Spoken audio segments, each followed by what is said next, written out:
Serpents is not exactly Meitei oriented folk metal. Of course, there are many journalists, many medias have called us Meitei folk metal, but it's not 100% Meitei folk metal. The shamanic rituals and the things which we've evolved. Well, in my case, in my personal experience, with whole understanding of experimental music and how I developed and grown up with music and life in general, it helped me to understand that the spiritual development comes to you at certain point of time when you explore a lot, when you observe a lot, and this whole folk music, there's not just one style of folk music in Serpents. There are different genres, different styles, different folk music coming from different tribes, and this is probably why we can call it avant-garde metal. It's partly divine masculine, partly divine feminine. It's basically, my whole imagination was to combine them together to see, the yin-yang combination is so powerful. It shows the divine combination of what we can achieve. Some things sometimes which we cannot achieve as a human society, but we can probably achieve with art and music, and this is exactly what I've been doing with Serpents, with my bandmates.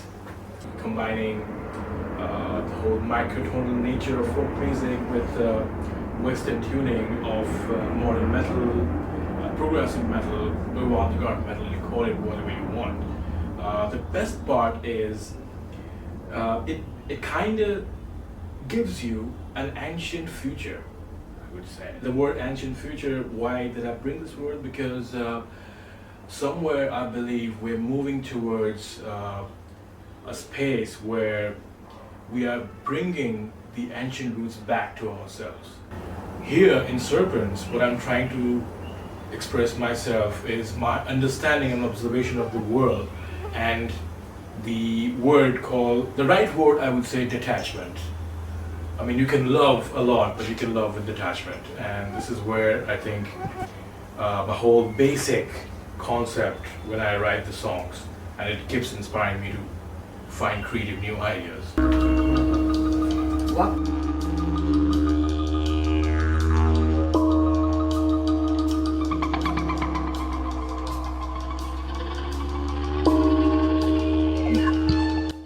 So music for me is delivery system of tradition, culture, the way of the ancient is passing down, like music being the channel or the tool to deliver the truth.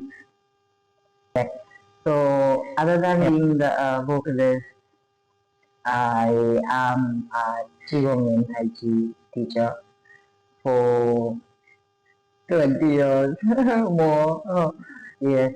So this practice Serpents of Pakhangba, the vocalist, this image is quite aligned with who I am truly. Serpents of Pakhangba performance is not just a performance, it's a ritual by itself. Yeah. So I stand to open the gate and take each individual to the higher dimension.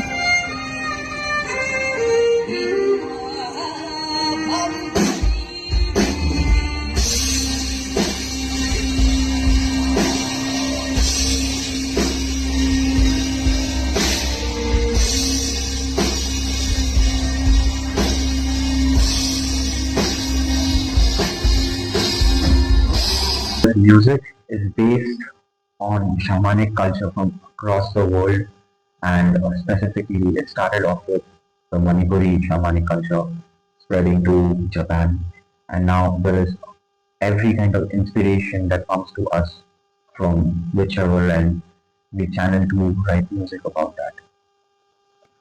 First, let's speak about how our senses are working and why is it that sound and music is given that kind of an importance. And so we know that sound that we speak and that we hear, this is a vibration, a frequency, right? We can feel the vibration of the bass or of a big speaker playing, right? All of us have felt it.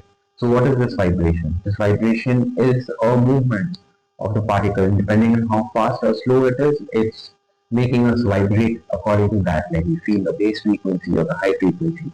Now, what about the other senses? The other senses, which is your smell, your taste, your touch, your sight, and then your higher senses, your thoughts, your intuition, your instinct, your channeling, your visioning. All of these are different ranges of frequencies, which are basically vibration. And now coming back to music and sound and the intention through which we are doing what we are doing is to use the resonance of music, chants, mantras, hymns to open people's mind, heart, soul, connect to the higher spirit, and realize who we truly are. We are not limited to, say, a certain category or genre per se. We have a wide, progressive range and taste of palette of sound, if I may say, through which we paint the landscape or the soundscape of different realms. And that is our inspiration for choosing the sounds. It could be electronic, it could be acoustic, it could be from a modern instrument or a traditional instrument. It all depends on what the palette is required, which palette is required to be painting the picture of that particular life. There is a moment that we go through before the show when we do our face painting, and that is the time when we are actually getting into our true self, if I may say, and unmasking ourselves from everything and unleashing who we truly are inside out.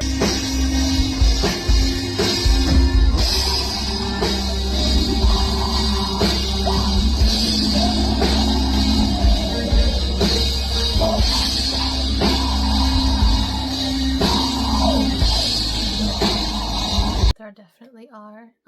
Before I perform live, I can often experience anxiety. And the first thing I do if I'm feeling anxious before performing live is I just journal exactly what it is that I'm feeling anxious about. I just kind of get it all on paper. And then I will make a prayer that beyond my anxiety, I can kind of deliver whatever message needs to be told through me for that performance. And I usually pray to my ancestors. I pray to whatever spirits, whatever beings are kind of protecting me and supporting my path to healing, that they can sing through me or play through me or guide me as to like what my intention should be for that performance, and then like provide me with enough calm and strength and grounding that I'm able to deliver something through that performance that is beneficial for everyone witnessing the performance. So yeah, that's something that is very important to me, and I will not usually perform live if I haven't had the chance to really ground myself and set a clear intention and to pray.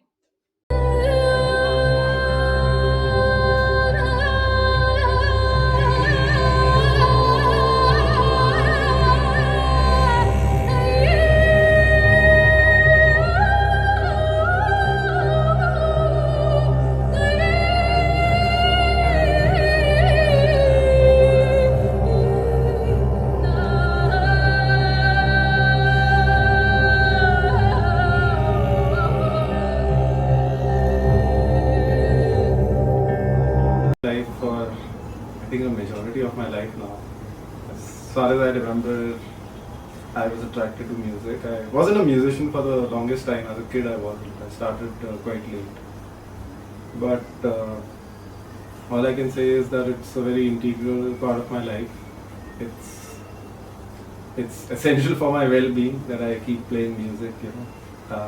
It's a way for me to express myself when I'm usually bad at expressing myself in real life. But over there, I can be free.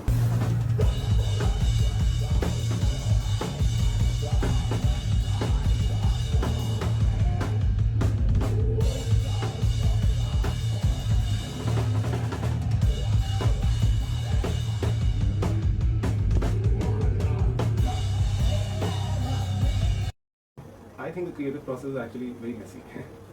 There's not a lot of order to it.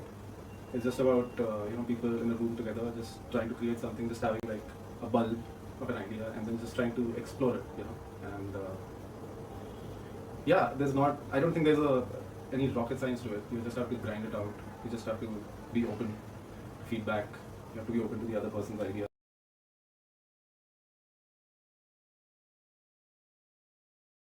In Meitei mythology, Pakhangba is a prominent deity, often depicted as a serpent, and is considered the king of snakes or naga. It plays a pivotal role in divine protection and the preservation of sacred traditions in the Meitei culture. By invoking themes related to serpents and other mythological entities, the band Serpents of Pakhangba aims to bridge the gap between traditional Manipuri beliefs and contemporary music, creating a unique space in the Indian music scene. The band uses ancient Manipuri chants, invoking Pakhangba as a spiritual guardian. The repetitive and meditative hums make traditional ritual practices. One of their songs, North of Kobiru, integrates Manipuri folklore and mythology, using shamanic metal textures to convey the protective presence of Kobiru. The presence of traditional instruments like the Peena, which is a Manipuri string instrument, the Dotara, which is a Bengali folk string instrument, and the Tidkeridu, which is a wind instrument, showcases their commitment to blending indigenous folk with experimental sounds. Along with the practice of Qigong and Tai Chi, they use therapy instruments like the singing bowl and natural sound effects like rain and water into their music to evoke meditating and spiritual atmospheres.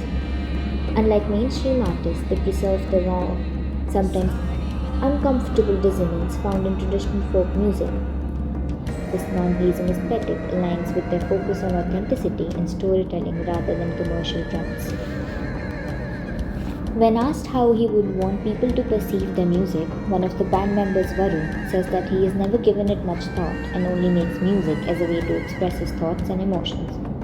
Varun says that he makes music because he enjoys the process of making music and that he never really ponders about how his art would be consumed. He is not very bothered by the critical lens on his work, which resonates with the ideologies behind actual folk music. Folk music was meant to be enjoyed for the people that made it.